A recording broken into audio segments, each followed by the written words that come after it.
সংবিধান থেকে যারা আল্লাহর উপর আস্থা ও বিশ্বাস বাদ দেওয়ার কথা বলে তাদেরকে কি মুসলমান বলা যায়?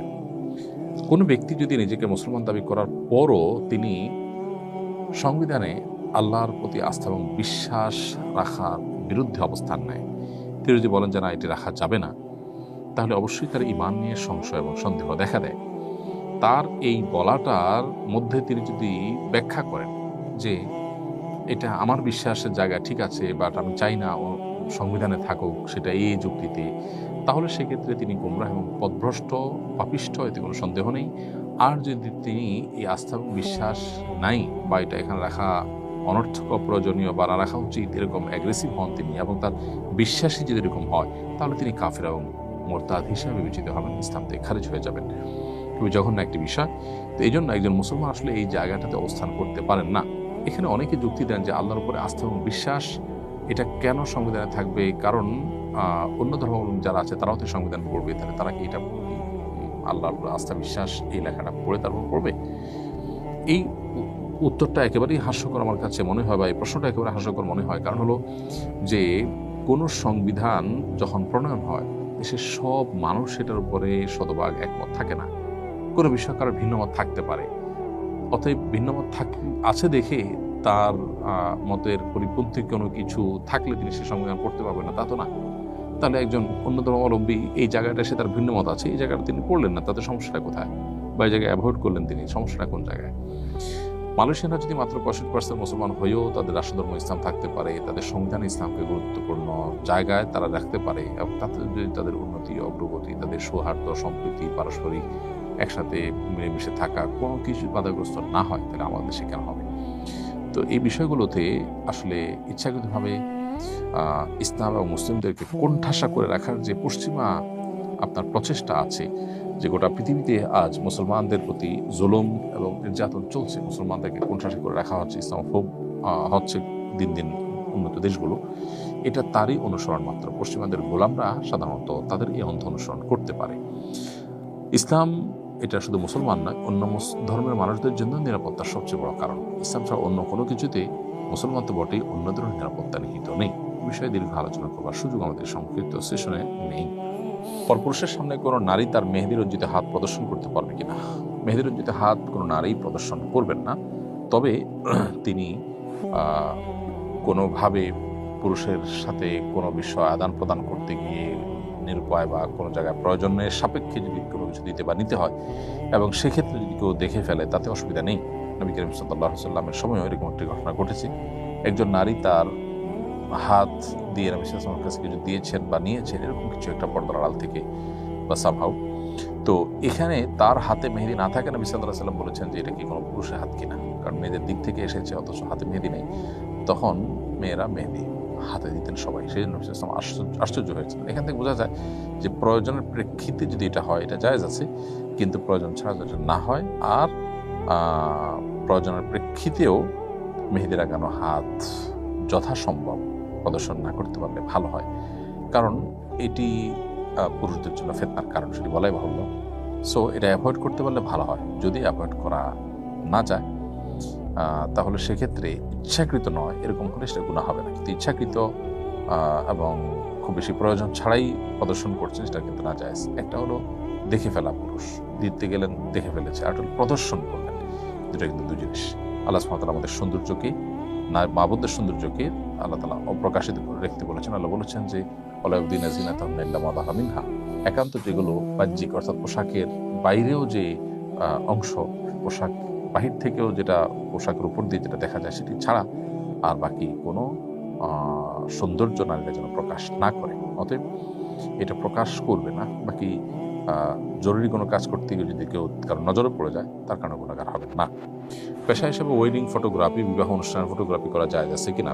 পেশা হিসাবে এই জিনিসটি নেওয়া নানা কারণে অনুচিত। কারণ হলো আমরা জানি যে আমাদের সমাজে এই ধরনের পেশায় যারা থাকে তারা আসলে চাইলেও অনেক গুনাহ বা অনেক পাপের কাজকে এড়াতে পারে না।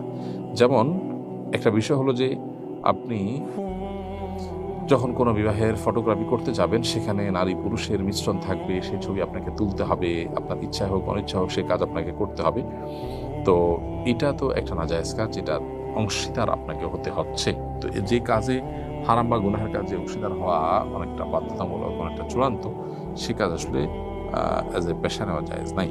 আর যদি আপনি হালাল বিবাহ শাদী হবে এবং সেখানে অনুষ্ঠান হবে হালাল, এই জাতীয় বিষয়গুলো নিশ্চিত হন এবং পক্ষকে আপনি বলে সেখানে ইনভলভ হন, এরকম কোনো কাজ তারা যেতে পারে, তারা যদি এটা রক্ষা করেন।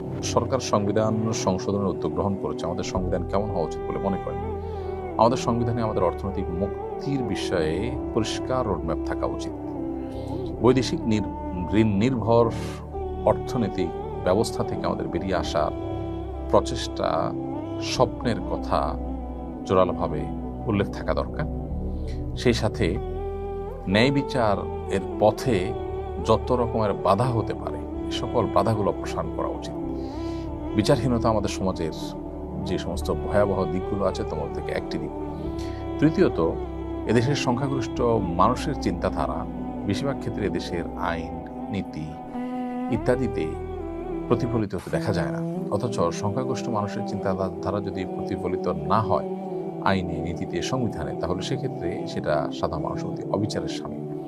এবং গণতন্ত্রের নামে এটা একটা প্রতারণা যে সংখ্যাগরিষ্ঠ মানুষের চিন্তাধারা, তাদের বিশ্বাস এবং মূল্যবোধ এটাকে আমলে নেওয়া হয় না, বরং সংখ্যালঘু সামান্য কিছু মানুষের দ্বারা বেশিরভাগ মানুষ আপনার নিয়ন্ত্রিত হন, শাসিত হন, শোষিত হন এবং তারাই পলিসি ঠিক করে দেন। আমাদের দেশেও এটি হচ্ছে, গোটা বিশ্বে বেশিরভাগ ক্ষেত্রে এটি কিন্তু ঘুরে ফিরে হচ্ছে। সাধারণ মানুষকে নানাভাবে প্রভাবিত করা হচ্ছে মিডিয়ার মাধ্যমে নানাভাবে। তো এগুলোর পথ বন্ধ হওয়া উচিত। সংবিধানে সাধারণ মানুষের মূল্যবোধ, চিন্তাধারা, তাদের আদর্শ, তাদের বিশ্বাস এগুলো রিফ্লেক্ট হওয়া উচিত। এগুলোর প্রতি শ্রদ্ধা থাকা উচিত এবং এমন কোনো বিষয় থাকা উচিত নয় যেটা দেশের মানুষের ধর্মীয় মূল্যবোধ বা দেশের সামাজিক সাংস্কৃতিক কোনো বিষয়ের সাথে সাংঘর্ষিক এরকম কোনো জিনিস সংবিধানে থাকা উচিত নয়। আধার রাহাত এডি থেকে আপনি লিখেছেন, সৃষ্টিকর্তার অস্তিত্ব নিয়ে আমার মনে সবসময় প্রশ্ন ঘোরাঘুরি করে। এটি বেশি ভাবলে গুনাহ হবে ভেবে চিন্তা না করার চেষ্টা করি, তারপরে এসব আমার মাথায় ঘোরাঘুরি করে। এটি প্রতিরোধ উপায় কি? দেখুন, প্রথম কথা হলো যে আল্লাহ রাব্বুল আলামিনের সম্পর্কে বাজে চিন্তা মনের মধ্যে আসাটা এটা প্রমাণ করে যে আপনার মধ্যে ঈমান আছে। প্রিয় নবী সাল্লাল্লাহু আলাইহি সাল্লাম ঠিক এই ধরনের একটি প্রশ্নের উত্তরে এরকম কথাই বলেছেন। তাকে একজন সাহাবী যখন বলেছেন যে আল্লাহ সম্পর্কে আমার মনে বাজে চিন্তা আসে, তখন নবী সাল্লাল্লাহু আলাইহি সাল্লাম বলেছেন, যাকা নফসুল ঈমান, এটাই তো ঈমানের ব্যাপার, যে তোমার মনের মধ্যে আল্লাহ সম্পর্কে বাজে চিন্তা আসছে, শয়তান তোমার মধ্যে ঈমান আছে দেখে সেটাকে সরাবার চেষ্টা করছে।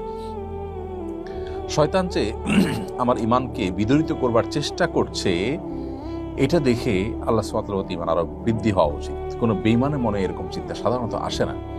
যিনি ঈমানদার তার মনেই চিন্তাগুলো আসে। ব্যাপারটা হলো এরকম যে কারোর ঘরে যখন সম্পদ থাকে সেখানে চোর ঢুকে, আর যখন কোথাও সম্পদ নেই সবাই জানে সেখানে কিন্তু চোর প্রবেশ করে না। চোর প্রবেশ করাটা সেই ঘরে সম্পদ থাকার ইন্ডিকেট বা ইঙ্গিত বহন করে। এই জন্য এটা নিয়ে খুব বেশি অরিড হওয়ার প্রয়োজন নেই। এরকম কোনো চিন্তা, খারাপ চিন্তা মনে আসলে আপনি বাম দিকে প্রতীকী থুতু 3 বার থুতু ফেলবেন, প্রতীকী থুতু, এবং সেই সাথে আমান্তু বিল্লাহি ওয়া রাসূলিহি, আল্লাহ এবং তার রাসূলের প্রতি আমি ঈমান আনলাম, এরকম বাক্য আপনি উচ্চারণ করবেন। ইনশাআল্লাহ আল্লাহ তাআলা আপনাকে পানাহ দিবেন। সেই সাথে আউযু বিল্লাহি মিনাশ শাইতানির রাজিম বা বিতাড়িত শয়তান থেকে আমি আল্লাহর পানাহ চাই, এই বাক্য আপনি পাঠ করবেন। ইনশাআল্লাহ এর মধ্য দিয়ে আশা করা যায় আল্লাহ তাআলা আপনাকে হেফাজতে রাখবেন। কারণ এগুলো শয়তান থেকেই এই কুমন্ত্রণাগুলো আসে, বিধায় শয়তান থেকে আমরা বাঁচার জন্য চেষ্টা করব। জান্নাতুল ফেরদাউস আপনি আমাদের ইউটিউব চ্যানেলে লিখেছেন, আমি বিয়ের কাবিননামায় টাকার অঙ্ক না লিখে স্বামীর নাম লিখতে চাচ্ছি, যেন কখনো বিচ্ছেদের সম্ভাবনা তৈরি হলে মহারণা হিসাবে আবার স্বামীকে পাই। এটা জায়েজ কিনা দয়া করে জানাবেন। না বোন জান্নাতুল ফেরদাউস, এটা অভিনব আপনার আইডিয়া, কিন্তু এটা সঠিক নয়। বিয়ের কাবিননামায় আপনার এমন কিছু উল্লেখ করতে হবে যেটা আসলে কোনো একটা বিনিময়যোগ্য বা যেটার কোনো একটা মূল্য বের করা যায়। সো মোহর হিসাবে আপনি স্বামীর লেখাটা ভুল হবে।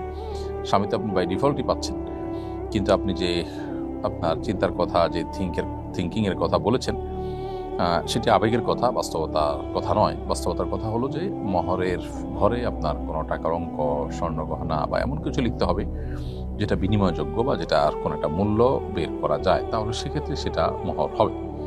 এর বাইরে আপনি এমন কিছু যদি লেখেন যেটা আসলে মহর হওয়ার উপযুক্ত নয়, তাহলে সেক্ষেত্রে বিবাহ হয়ে যাবে। এ ধরনের কোনো কিছুকে মহর হিসাবে ধার্য করে বিয়ে করলে কিন্তু সেক্ষেত্রে আপনার বংশের আপনার মতো এরকম গুণের মেয়ের যেরকম মহর হয়ে থাকে, সেই মহরের মিছিলটা এখানে বাই ডিফল্ট ফিট হয়ে যাবে। অর্থাৎ ওইরকম মেয়ে যে মহর হয়, যেরকম মহর হয় সেরকম মহর এখানে ফিক্স হয়ে যাবে। ফাহাদ বিন আহসান আপনি লিখেছেন, দোয়া কবুলের সঠিক সময়গুলো কি কি? দোয়া কবুলের সঠিক সময় বলতে যে কোনো সময় দোয়া কবুল হতে পারে, তবে দোয়া কবুলের সম্ভাবনা বেশি থাকে যে সময়গুলোতে। তার মধ্যে থেকে একটা সময় হলো ভোর রাত, আর একটা হলো যে প্রত্যেক নামাজের পর নবী সাল্লাল্লাহু আলাইহি ওয়াসাল্লাম বলেছেন যে দুবারাকুল্লি সালাহ আর জওফুল লাইল, অর্থাৎ ভোর রাত এবং প্রত্যেক নামাজের পর এই সময়টা দোয়া কবুল হয়। এর বাইরে বৃষ্টির সময় দোয়া কবুল হয়, মুরগির আওয়াজের সময় দোয়া কবুল হয়, তারপরে আজানের সময় দোয়া কবুল হয়, আজানের মধ্যবর্তী সময় দোয়া কবুল হয়। দোয়া কবুলের বহু সময় আছে, সেগুলো আমরা দেখে দেখে দোয়া করতে পারি।